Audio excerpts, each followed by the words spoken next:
It is very, very windy outside.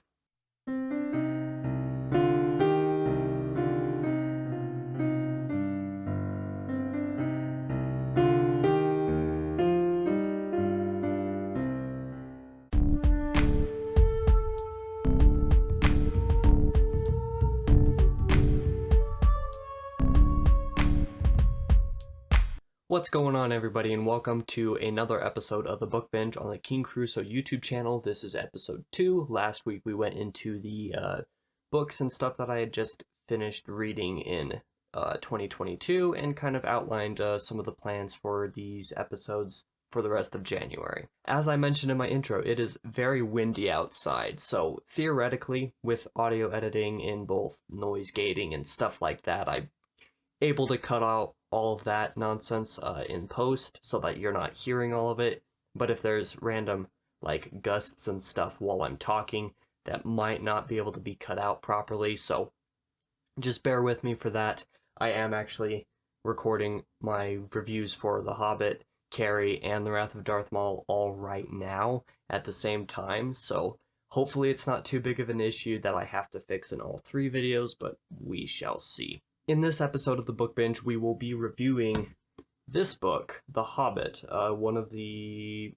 Let's see if I... There we go. There's some lighting that doesn't have too much glare. This is my first actual review on the channel, which I'm very excited for. I do have a brief history with The Hobbit that I do want to outline rather quickly, though. I actually first read this book, or maybe just most of this book, in 6th grade. The reason I say maybe just most of it is because I actually only remember like 85% or so of this book if I were to take a gander at that estimate. There were a lot of things that happened at the end of this book that I genuinely do not remember reading in 6th grade, so I wonder if maybe I didn't actually finish, or something random like that. But either way, I have read most of this book before, so it's not completely new to me. At the age that I was at in 6th grade, I was still reading mostly YA stuff. I mean, most of my life, even since then, I've been reading mostly YA stuff. But up till 6th grade, when I read The Hobbit, I'd been reading mostly just like Rick Riordan stuff and other YA material that's similar to that. So The Hobbit was kind of my first adventure into something a little bit more complex, even though The Hobbit is a little bit different from The Lord of the Rings from my experience, because it has a lot more of a bedtime story kind of feel. Like the way that the narration is, it almost feels like something that you would read to somebody in bed, especially since it's so short. I do remember that The Hobbit, despite being very short, was actually a big block, kind of like a roadblock for me at the time that I read it. So when I came back to it, I was expecting something a little bit more difficult than I got, especially considering that, like I said, this is kind of like a bedtime story in a lot of ways. There's a lot of things about it in terms of the prose and the writing style and a lot of the choices made in terms of pacing and whatnot that makes this book a really quick read. I mean, it is really short. It only took me about 9 or so hours to read it, which of course is the amount of time that the 3 movies for The Hobbit take to cover it, which I find absolutely absurd. But that's a discussion for another time. I might cover the Hobbit movies with Lane on the seasonal podcast at some point in time, maybe this year, but we will see about that. So I figured at this point we should probably get into the kind of non-spoilery general thoughts that I have about this book. Even though I've kind of mentioned a few of them already up to this point, I do have very fond memories of this book, going all the way back to 6th grade from when I first started reading it, particularly in the first chapter. I remember like it taking me forever to read back then, this first chapter, but it was so fun, I guess. I probably read it in like 3 or 4 different locations in my house, and I remember my mom being very encouraging of it because it was something a lot more complex for a 6th grader to be reading after reading basically just a bunch of Rick Riordan. But the truth is, even with those fond memories, I actually love it a lot more now than I did back then. I find a lot more in this that I can appreciate. There's a lot more material in terms of the writing and in terms of some of the story and some of the decisions that were made that I just kind of really click with in a way that I actually wasn't anticipating. Overall, I really have no complaints about The Hobbit. It's a really good book. There are a few elements in some chapters that aren't perfect and aren't particularly satisfying in some ways, which we'll get to a little bit later in a different section, but I would say that none of it is anything that ruins the experience of reading this book. It gets in quick, it never really lets up, really. It kind of skips over the sections that would be otherwise slow, that might be more like, maybe not character-driven, but a lot more prose-oriented in Lord of the Rings, where there are a lot of scenes that are kind of slow and take their time. This book is really, really brief, honestly. Like, that's just a very good way to put it. It is a brief, short book. There are some situations where it kind of allows, or the book slightly suffers in a couple areas because of this brief nature, but I would say overall it's fine. There are some sections that are really aided by the fact that it is so short. It is a perfect introduction in my mind to what makes Tolkien so popular and so renowned and well known and so worthy of everybody's time to read. If you've never read Lord of the Rings, or if you've never read Tolkien, or if you've never read fantasy, especially, if you've never gone into fantasy type of reading, except for even, like, okay, let's put it this way. If you've never gone into any Tolkien-like or any traditional fantasy stuff, The Hobbit is a perfect introduction to get you into that kind of style. And the reason I say this is that because although there are some series like Harry Potter, for example, that is very popular with younger readers, even kids in like elementary school can read a lot of Harry Potter books, those books aren't your typical type of fantasy. I would consider them in a completely different subgenre of fantasy, although I'm not going to name any specifics because it's a little bit too complicated and I'm not too familiar with all of the different subgenres that exist. The main thing is that with books like Harry Potter, the setting is still on Earth. The setting is still semi-realistic in some ways. There are a lot of elements in it that are believable beyond a certain extent. When it comes to a lot of traditional fantasy like Tolkien and stuff like that, it takes place in a different world where there's a lot that just wouldn't happen in our current world, even if those magics existed. It's just built off of an entirely different foundation, which is ironic considering how much inspiration Tolkien took from the history of Europe when he wrote Lord of the Rings and whatnot. What I'm trying to say is, if you have only read stuff like Harry Potter and other similar fantasy that's a little bit easier or a little bit more believable in some aspects, The Hobbit is a perfect introduction into fantasy. As my introduction into fantasy, both technically in 6th grade, but also especially now as I'm getting back into reading recently, it is fantastic for that. And I would also be extremely remiss to not mention the prose. I've slightly hinted at it a couple times so far in this review, but Tolkien's writing is so perfect. It is incredibly good. There are so many ways to word and compliment Tolkien's writing, both in this book and in The Lord of the Rings, which I'll talk about in February. His writing is just insanely good. Like, I mentioned that it took me about 9 hours to read this book. It felt like it maybe took 5 or 6. It just goes by so quick. And it is so easy. Like, particularly The Hobbit, because I've already mentioned that it is very bedtime story-like. It almost feels like one of those type of fable-like stories that you would read to your kids.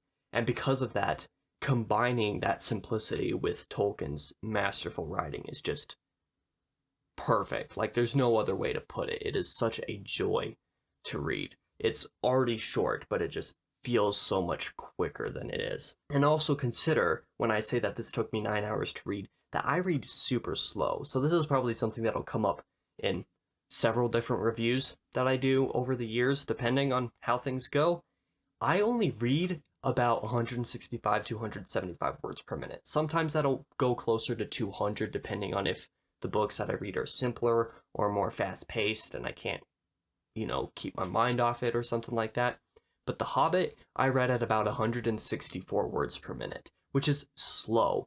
According to a lot of different sites, the average reading pace is anywhere from 250 to 300 words per minute, which I find insane. So if you're somebody who reads that quick, you are going to get through The Hobbit easily in like 5 hours. Like, there are some people who could probably plow through this book in a single afternoon if they allowed themselves the time to do it. It's just insane. And the reason that I'm covering The Hobbit now, especially as my first book review, is that because I started reading again in mid-September, I read The Hobbit in early October, and The Hobbit is the reason that I really dived deep into reading again. I was kind of getting interested in it again in mid-September when I started, but reading The Hobbit is what made me just absolutely reconsider my entire life for the past few years, wondering why I didn't read for so long. The Hobbit is just fantastic, and that is the reason why this review is first. So now let's get into some of the more specific stuff. Here are some things that I loved about The Hobbit. So this might not be a format that I use for all my reviews, but I'm trying it out. Like I said, it's my first book review, so I'm just kind of testing the waters with some stuff. So here's some things that I loved. This list is going to be a little bit long because there aren't very many things that I didn't love about The Hobbit.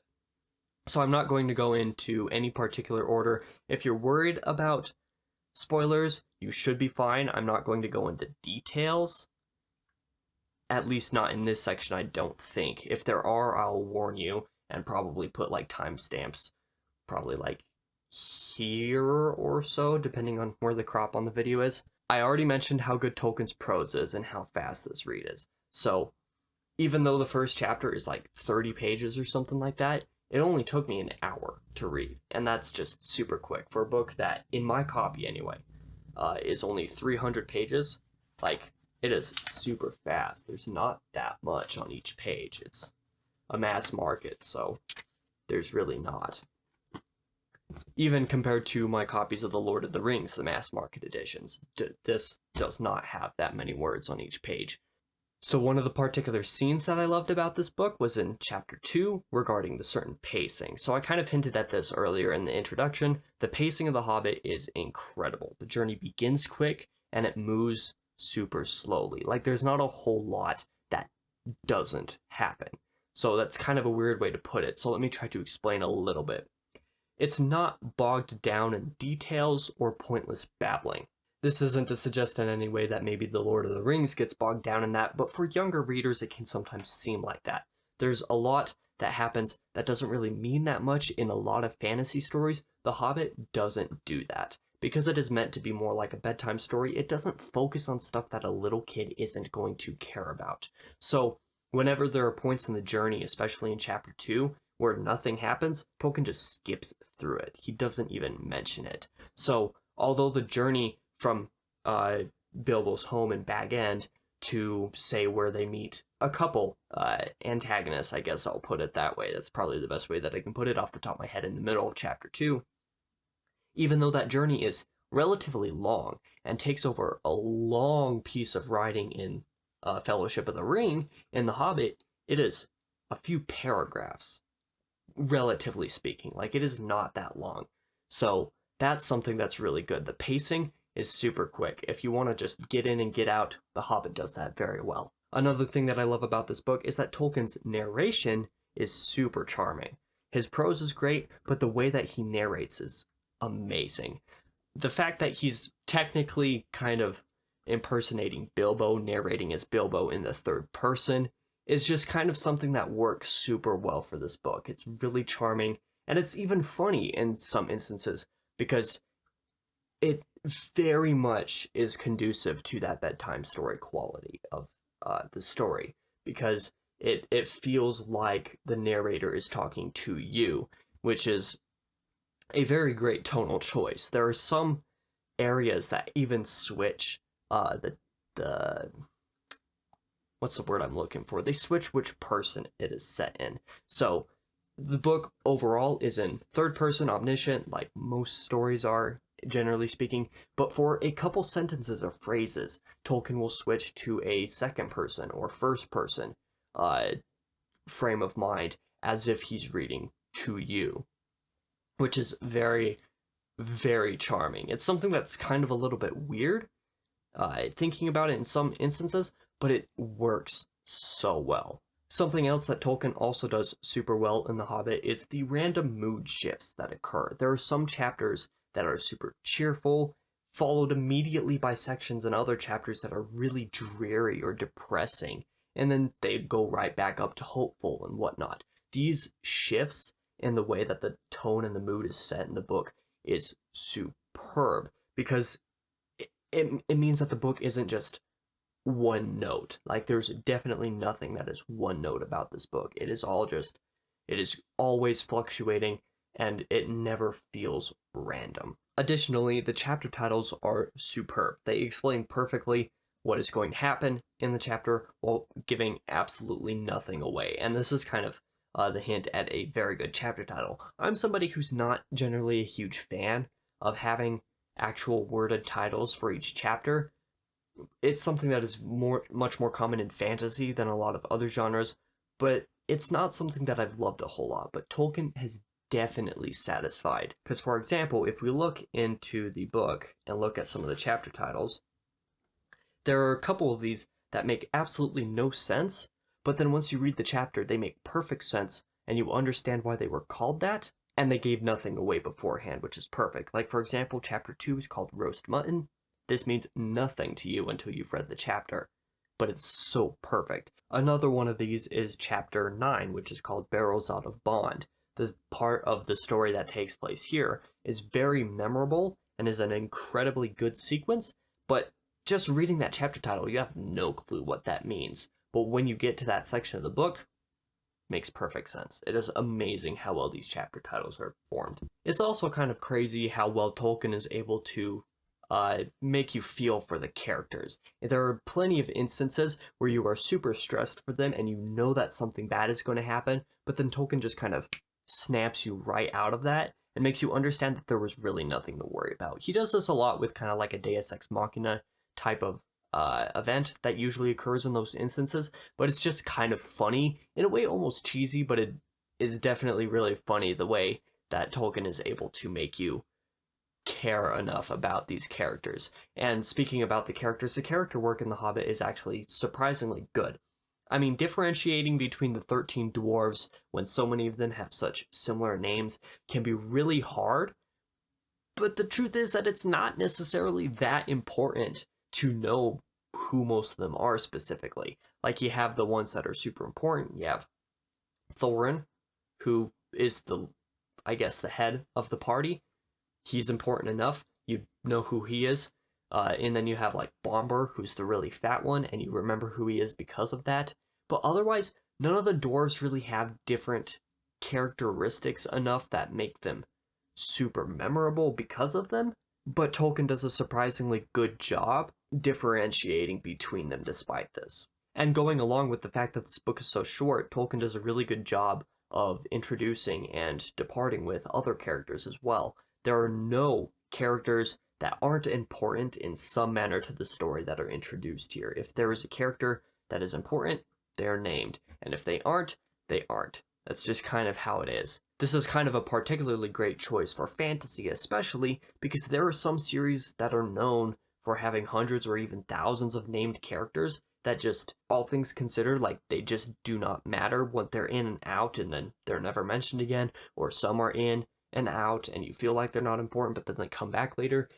The Hobbit is so short and contained that none of this is necessary. So if there's a character, you just kind of learn who they are and you feel for them and you don't forget them because they were important enough to not be forgettable.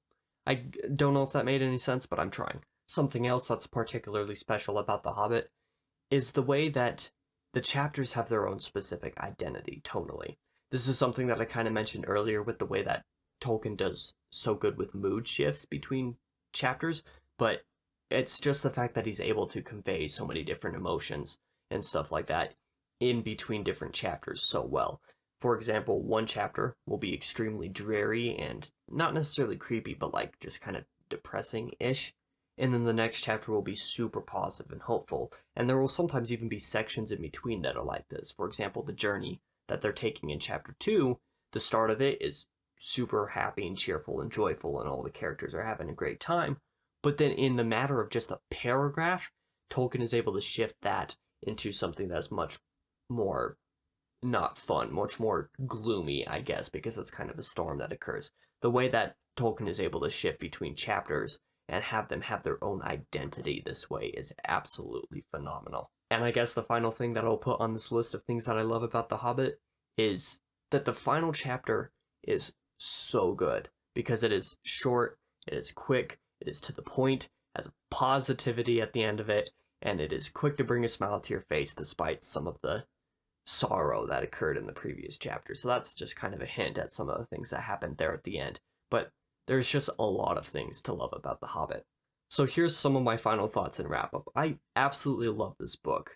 Although there are a lot of minor gripes that I have about it, there are some complaints that I have about the book. This book is super solid and super enjoyable, and like I said, a great introduction into fantasy. I will wholeheartedly give this a solid like 9.5 out of 10 because the things that I don't like definitely bring that down from a 10 out of 10 to that 9.5, but most of them aren't offensively bad enough to completely ruin the book. Like, it is absolutely one of my favorites of all time. So I don't know how well this outro was. I don't know, this is my first book review. I'm trying my best here. I'm still trying to figure out kind of a system that works best. So if you got any suggestions, leave those for me in the comments below. What I'll say at the end of this video now is thank you for watching through it. I don't know how long this is going to be at the end of the editing process or anything like that, but I'm hoping that anybody who watched this enjoyed it. And if you did, or if you see potential in it, please consider leaving a like and commenting and giving me suggestions below and subscribing to the King Crusoe YouTube channel. Got lots of other stuff that come out on this channel, particularly the seasonal podcast that comes out on the first and third Friday of every month. And also consider checking out seasonalproductions.com, which is my website where all of the video content that comes out on this channel goes as a single one-stop shop alongside all of my writing that I do. This month, I released the first chapter of my novel, I released my first short story, and released my first novel last Wednesday. And I am super proud of all of those. Like, I'm very happy about them. So if you are at all interested in reading something a little bit different, a little bit more indie, something that's maybe a little bit more rough around the edges, but that's kind of the charm of it. If you want to help give me suggestions on how to improve, seasonalproductions.com. Sorry, I cannot speak for some reason. And go tell me all that stuff there. Again, thank you all for watching. I'll be back again with a review for Carrie by Stephen King next week, and I will talk to you guys then.